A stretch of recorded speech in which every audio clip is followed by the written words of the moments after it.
So mga ka-Indas, good morning. So Monday ngayon. At saka free ako. So nandito ako kay Tatay Digong. Bisita naman tayo mga ka-Indas. Ayan. I don't know if marami bang tao dito ngayon. Maraming mga Pinay kasi may mga Pinay talaga din dito na pumupunta kahit na weekdays mga ka-Indas. So we will see. So solo flight tayo ngayon mga ka-Indas kasi yung mga kaibigan natin may mga trabaho sila. Pati si asawa din may trabaho. So may mga tao din talaga mga ka-Indas. Ayan. So we will see. May mga Pinay din. Ayan. Saan dyan? Taga Rotterdam pero sa Pilipinas. Pagadian City. Yeah. So talagang sa ano kayo? Saan kayo sa Pinas ate? Sa Pilipinas? Davao. Tapos naanuhan lang, nagbakasyon kayo dito. May bakasyon kami bago pa po siya napasok dito. So, nag-schedule na kami talaga na pupunta rin. Maganda at dumating, dumaan talaga kayo dito. So ngayon, wala akong day off ko ngayon. Kaya sabi ko yung mga... Day off? Dito po kayo nagtatrabaho sa Amsterdam? Sa Rotterdam po ako. Lipat ko na lang dito. Okay. Balak na namin mabudaan din. Malapit lang kasi, di ba? From Dubai? Talagang nag-vacation ka lang dito, ate. Serrano. Sa mga vloggers, ako yung Kentay Mahalay. So subscribe po sa channel niya. May tape. No. Nandito tala naman si ate, Di ba nung Sabado ate nandun ka din sa ano? Opo. Social naman na natin na ano tayo. Ate, nakabili ako nito sa iyo, ha? Sarap ba? Oo. Oo. Nung Sabado, Kunin mo yung luggage. ako sa iyo Itusok. Hindi na kaila. Ayan, sa luggage. Dito mo lagay. Kasi para ano lang naman. Kuya, saan din kayo, kuya? Taga dito lang kayo? Quezon City. Bakasyon lang din. Oh, really? Maganda. At saka din, first time, dito lang din. Sa Rotterdam, ya. So kapag walang trabaho, pumunta ako dito mag-isa. So kuminsan solo flight, kuminsan mga kaibigan. So weekend. So may pagkain naman si ate, nanglilibre naman si ate ng pagkain, Lagi yan dito si ate. Kaya nga may pagkain. Yung iba is talagang galing sa Dubai pa yan si si Madam, Okay. Kaya nga may kain. Sa restaurant. Muna na kayo, sige. Sige na, kain na po. Ito si ate, Nagmamadali nga ako, kaya lang may client. May ano to talaga, from day. Yeah. Everyday yan. Grabe dedication. Everyday siya, kahit saan yung program. Talaga, tinatry ko. Binabalance-balance ko rin. Kasi, I'll give you rice. Dito lang ako sa Okay. Ayaw mo mag-rice? Ikaw, mag-rice na. Ako ay kakain ng masarap na dinuguan. Punta ka hindi ka magugutom kasi dito yan si ate. Napakasarap na dinuguan na to. Diyos ko. mainit pa siya. Masarap na dinuguan. Problema naman kanina kasi walang Sarap ng restaurant na dinuguan. open. Oo, kanang firma, pag Lunes good, wala yun. Wala open. Kasi nag-search po kami kasi mag-coffee na lang kami sana. Sarado rin. Wala, kasi pag Monday, Okay. close talaga sila. Saan dito ate? Oo, pag Monday, Pag Monday close. usually close. Kain na kuya. Ngayon ka lang. Oh my God, better than restaurant. Bakit ka naiya ate?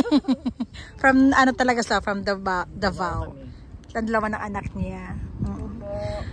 Ano kayo doon punta? Kaya nga nice ang weather Puti na maganda talaga ang panahon. May araw. Kaya nga daming pagkain. Ate, pag hindi kayo kumakain sa hinahandan niya. Kape kayo, ayan.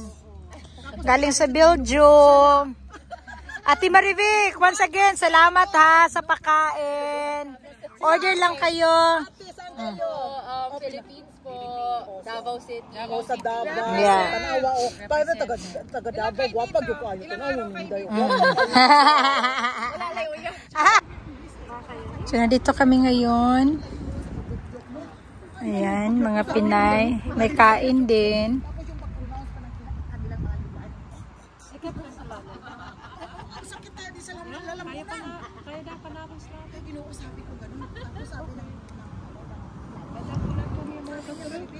Oo, mabait siya. Paglabas sure, si Tatay Digong doon sa loob, ganyan din. Ay, nagyapon mi diri oy, Ginoo ko lami kang dinuguan.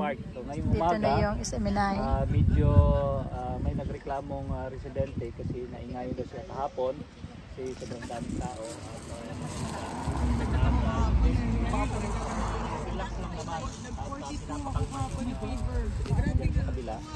At yun, medyo hinigpitan lang konti, iniksyan yung mga harang kasi ang kalakaran dito is open tayo 10 to 6 ng gabi mga kapartner. So wala, okay pa rin, hanggang nandito pa si tatay, tuloy-tuloy suporta ng taong bayan, wala namang masama na ginagawa natin. Kaya sabi ng mga kapwa natin Pilipino, kung gusto nilang walang ingay, ipalit si BBM. Ilabas si Tatay Digong, or otherwise pauwi na si Tatay Digong para wala ng mga Pilipinong mag-iingay sa lugar na ito. So yun lang po ang kaganapan ngayon. So far, okay naman ang mga police Yan ang pangkutaw, ya. sa taong bayan. At maliban sa dalawang residente ng reklamo na medyo naingayin kahapon, at ngayon na maaga pa daw may tao na dito. So walang problema kasi hindi naman nagbago ang oras ng ating pagstay sa lugar na ito. Alas 10 hanggang alas 6 dito pa rin tayo sa Duterte Park. Then after that, pwede tayong mag-proceed doon sa Duterte Forest. Kung palayasin man nila tayo doon sa Duterte Forest, punta tayo sa Duterte Beach. Saan ba Duterte Beach, kuya? Magpupuntahan pa rin tayo dun sa Duterte Beach. Punta na naman tayo sa sa Duterte River. Di ba? So hanggang nandito pa si Tatay Digong, walang iwanan. Hanggang sa dulo, hindi tayo titigil. Correct. Kahit galing pa si Ma'am Beautiful ng Dubai, iba galing. Ibigay mo lang sa kaya. Babalik. Norway. Dito sila. Iba ay naka-day off sila, dito na sila nag-break, dito na sila nag-day off sa lugar na ito. Para ipakita ang marami sila. Yes. Update lang tayo sa kalagayan po ng ating mahal na dating Pangulong Rodrigo Roa Duterte, mga partners. Tapos natin siya, nasa good health si Tatay Digong at alaga siya sa loob at pinoprotektahan siya at lahat ng kailangan niya ay pinoprovide naman at sabi ni Congressman Pulong, ang pakiusap ni Tatay Digong sa taong bayan, both straight tayo, PDP, at the same time, yung plasto na sinasabi ni Tatay Digong, bakit nandito si Tatay Digong sa The Hague, Netherlands, na gumagana naman ang justice system sa Pilipinas. So, kung mayroon mang kasalanan si Tatay Digong, dapat doon siya sa ating sariling bansa nililitis, hindi dito sa mga banyaga. So, ibig sabihin, madaling sabi, political persecution, political harassment ang nangyayari po sa ating mahal na Pangulong Rodrigo Roa Duterte. So, abangan natin ang kaganapan. Hopefully bukas bibisita si Congressman Pulong at darating na po ang kanyang tiyo, Ibong, at ang kanyang anak sa May 2. At after election, bibisita si Ma'am Vice President Sara Duterte sa lugar na ito. Hindi pa yata, dito siya mag-birthday. So, sa lahat ng mga Pilipino, buong sanlibutan, gustong bumisita kay Tatay Digong dito sa The Hague, Netherlands. So, sa birthday ni Inday Sara Duterte, Vice President, pwede kayong bumisita at pwede na kayo mag-book ng ticket para makasama natin siya dito sa The Hague, Netherlands, mga partner. So, yan muna ang kaganapan. Medyo maaraw ngayon, kaya medyo umitim na tayo. Okay lang. Ito ang tinatawag na tunay na beauty. Tiis ganda, tiis pogi muna tayo ngayon sa lugar na ito, mga partner. So, para sa bayan, para sa Pilipinas, para kay Tatay Digong, at para sa sambayan ng Pilipinas. Mabuhay tayong lahat, mga kababayan. Balik na naman siya, Oh, best friend! So actually mga ka-Indis, hindi dumating si Congressman Paulo Duterte kasi wala siyang visit ngayon. So bukas, I'm sure bibisita siya sa kanyang tatay niya. So see you tomorrow.